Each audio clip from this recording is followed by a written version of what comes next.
महाराष्ट्र के deputy speaker को ये नोटिस जारी किया है। तो सुप्रीम कोर्ट ने शिवसेना और महाराष्ट्र सरकार को फिलहाल ये नोटिस जारी की है। तो सुप्रीम कोर्ट ने केंद्र सरकार को भी नोटिस जारी किया है और नोटिस पर 3 दिन में जवाब दाखिल करने के लिए कहा है। तो रिजाइंडर दाखिल करने के लिए 3 दिन का फिलहाल वक्त है और सुप्रीम कोर्ट में मामले की अब अगली सुनवाई 11 जुलाई को होगी। तो 11 जुलाई को होगी, अब मुकर्रर की गई है 11 तारीख की। फिलहाल जिस तरीके से अब सुनवाई होगी तो सुप्रीम कोर्ट में मामले की अगली सुनवाई फिलहाल अब 11 जुलाई को होगी। तो सुप्रीम कोर्ट ने महाराष्ट्र के डिप्टी स्पीकर को फिलहाल नोटिस जारी किया है। तो सुप्रीम कोर्ट ने केंद्र सरकार को भी नोटिस जारी किया है और महाराष्ट्र सरकार को भी नोटिस जारी किया है। और सुप्रीम कोर्ट में इस मामले की अगली सुनवाई अब 11 जुलाई को होनी है। तो महाराष्ट्र की राजनीति में जिस तरीके से आरोप प्रत्यारोप और तमाम सारी जो इस वक्त जो हालात हैं, जो पल पल बदलते हालातों की बदलती तस्वीर, बयानबाजी, खरीद फरोख्त, तमाम सारी चीज़ों का जो मामला चल रहा है, फिलहाल अब इस पूरे मामले की सुनवाई 11 जुलाई को होगी।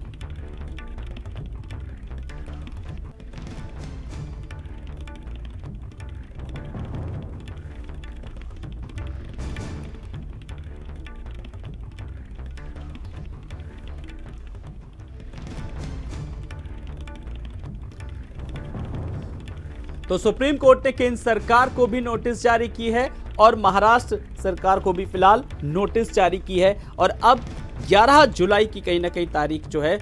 उस दिन तक जवाब देना है। और इस बीच महाराष्ट्र में जिस तरीके से अभी प्रेस कॉन्फ्रेंस हुई है, प्रेस कॉन्फ्रेंस करके जो एकनाथ शिंदे ने भी अपनी पार्टी की तरफ से अपनी बात रखी और अब बात असली और नकली की किस तरीके से हो रही है, चाहे वो विधायकों के दल बदलने को लेकर के हो रही है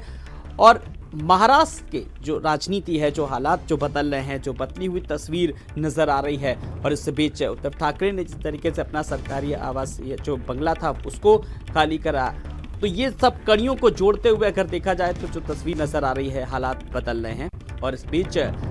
सुप्रीम कोर्ट ने शिवसेना और महाराष्ट्र सरकार को फिलहाल नोटिस जारी किए। अवैस हमारे साथ जुड़ गए।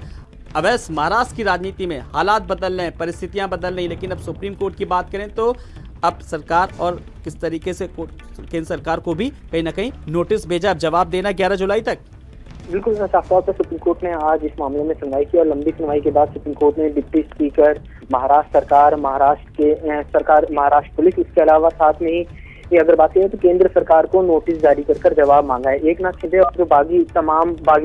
16 विधायक थे, उनकी तरफ से जो याचिका दाखिल की गई थी उस पर सुप्रीम कोर्ट ने नोटिस जारी किया। हालांकि इसमें जवाब ये देना होगा, जहां तक डिप्टी स्पीकर की बात करें तो उनसे पूछा गया है कि जब आपके खिलाफ कोई हटाने का मामला जो है लंबित है, ऐसे में आप नोटिस जारी कर विधायकों को कैसे उनके अयोग्यता के ऊपर फैसला ले सकते हैं। इसके ऊपर जो है डिप्टी स्पीकर से जो है जवाब मांगा गया है। हालांकि आज मामले की सुनवाई के दौरान डिप्टी स्पीकर की तरफ से पेश हुए वकील राजीव धवन ने कहा कि इस तरह का अगर डिप्टी स्पीकर के खिलाफ किसी भी तरह का कोई नोटिस इशू होता है, उनको हटाने का नोटिस इशू होता है, तो भी वो विधायकों के खिलाफ अयोग्य साबित करने की कार्रवाई को जो है आगे प्रोसीड कर सकते हैं। वहीं दूसरी तरफ लगातार इस मामले में राजस्थान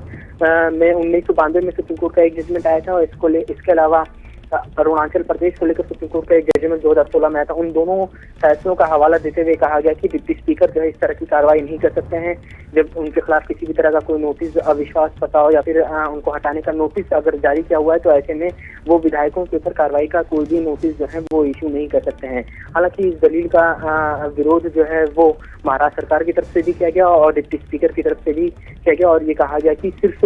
राजस्थान का एक मामला अगर छूट दिया जाए तो उसके अलावा कभी भी सुप्रीम कोर्ट ने डिप्टी स्पीकर द्वारा किए जा रही कार्रवाई के ऊपर दखल नहीं दिया है। तो सुप्रीम कोर्ट ने पूछा कि क्या हम सदन की कार्रवाई के ऊपर या जिस तरह से डिप्टी स्पीकर ने विधायकों को नोटिस जारी किया है वो सदन की कार्रवाई में आकर सुप्रीम कोर्ट ने पूछा क्या हम सदन की कार्रवाई में हस्तक्षेप कर रहे हैं, तो महाराष्ट्र सरकार की तरफ से पेश हुए वकील अभिषेक मनु सिंघवी ने कहा जी हाँ, आप सदन की कार्रवाई के ऊपर सुनवाई जो है वो कर रहे हैं क्योंकि नोटिस इशू करना डिप्टी स्पीकर की तरफ से ये सदन की कार्रवाई का हिस्सा माना जाता है। फिलहाल सुप्रीम कोर्ट ने इस मामले में सभी पक्षकारों को यानी महाराष्ट्र के डिप्टी स्पीकर, महाराष्ट्र सरकार, महाराष्ट्र पुलिस और केंद्र सरकार को जो है इस मामले में नोटिस जारी किया है। अगली सुनवाई की अगर बात करें तो 11 जुलाई को इस मामले में अगली सुनवाई होगी और सुप्रीम कोर्ट ने ये भी कहा है कि जो नोटिस डिप्टी स्पीकर की तरफ से जारी किया गया है बागी विधायकों को, उसमें जवाब देने की समय सीमा जो है आज शाम 5 बजे खत्म हो रही थी, उसको भी बढ़ाया जाता है 11 जुलाई शाम 5 बजे तक डिप्टी स्पीकर के नोटिस के ऊपर बागी विधायकों को अब जवाब दाखिल करना होगा। हालांकि